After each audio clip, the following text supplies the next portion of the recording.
What is going on, everybody? Welcome back to the Fox Sports The Gamer YouTube channel. My name is Sean Barnard, and I'm the Sixers and NBA insider here at Fox Sports The Gamer. I'm excited for a Game 2 matchup between the Sixers and the Celtics. Sixers holding a 1-0 series lead in the Eastern Conference semifinal matchup. Without Joel Embiid, they managed to find a way to get the job done. And before I get fully into some picks for this week, I want to remind you guys that you can take in this game with us. You can tap in right at this very YouTube channel. Come watch along live with us, drop some comments, interact with us, be a part of the stream. We'll be live taking place from Bankroll to take in this game and be hyped for it. We had an awesome time there last week for a game one matchup, and I think tonight's going to be even better. So make sure to tap in, drop some comments, participate with us. It's going to be an awesome time, and I'm excited to be there tonight. Now, to recap a little bit from last week, we did end up last week 12-7 with the picks. Last week, I was all pretty straightforward with either player props or the spread over under, whatever it may be, but all pretty straightforward picks. I'm going to be a little bit different with tonight's picks. There is only one game in tonight's matchup, that is the Sixers and Celtics game. So not as much to pick from. I dug a little bit deeper, and the values in some of these lines aren't as clean as I personally would like, and I'm sure most of you mostly would like. But I'm going to kick things off, get into a little bit of how I think this game is going to go, and tell you where I went with my plays and why that is. So to start off with, for game two, Sixers versus Celtics, Sixers are 8-point underdogs in the matchup. They are plus 290 on the money line. The over-under set at 217. That's what I'm looking at currently. I expect these lines to be pretty all over the place, pretty much right up until tip-off. Most of that reason being Joel Embiid's status. We did hear some positive news that the MVP is looking likely to suit up. Shams Charania dropped a report today that all signs are pointing towards that.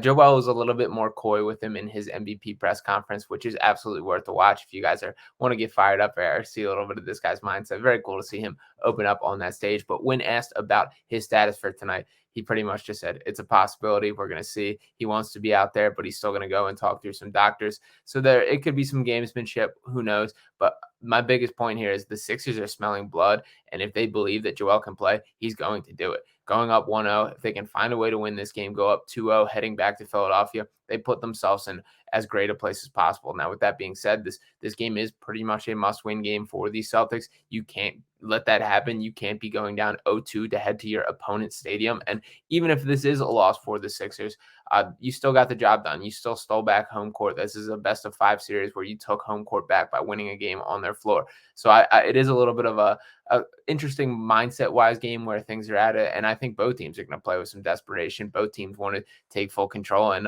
it'll be interesting to see how it works out.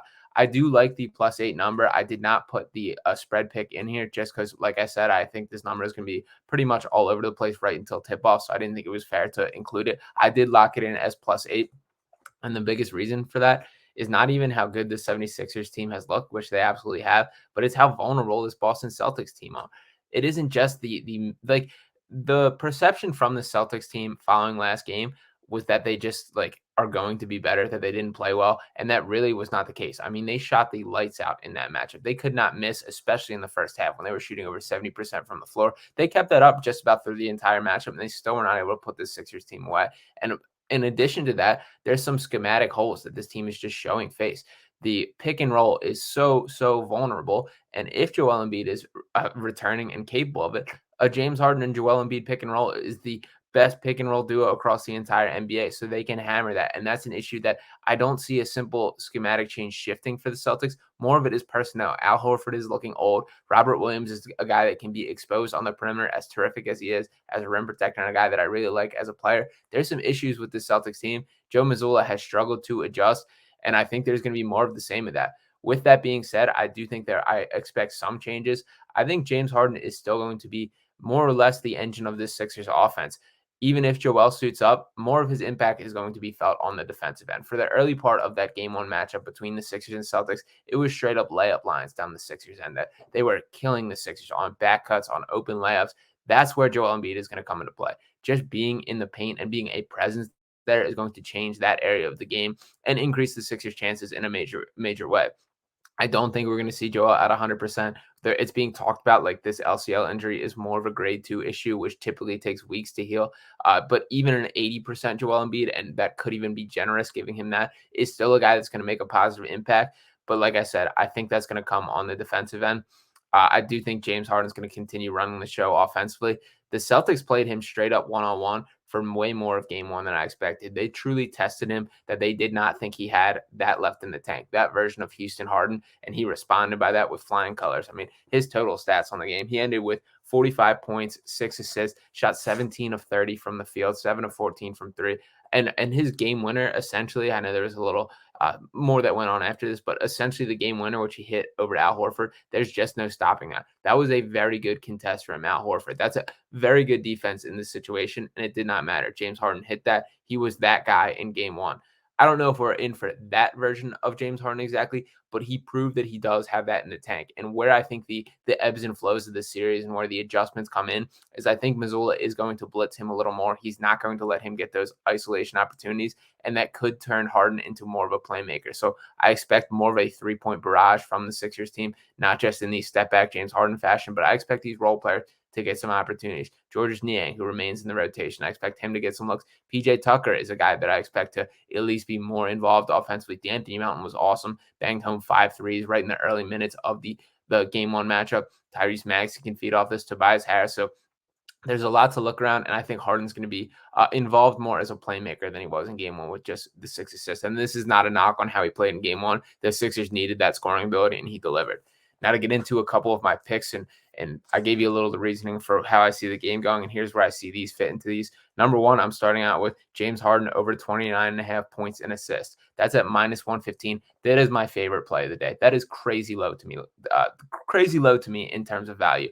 We're talking about a guy who scored 45 points last game. He very well could go over 30 points tonight and cruise that without any assists. Or if they do blitz him and double him extremely hard, he's super capable of picking apart a team as a passer. He could very well end with like a 15 and 15 game and still reach that total. So I'm comfortable with that number, even a little bit higher if you want to feel ambitious about it and go to that extent. So I do like the over 29.5 points and assists for James Harden, and that is my top pick of the day.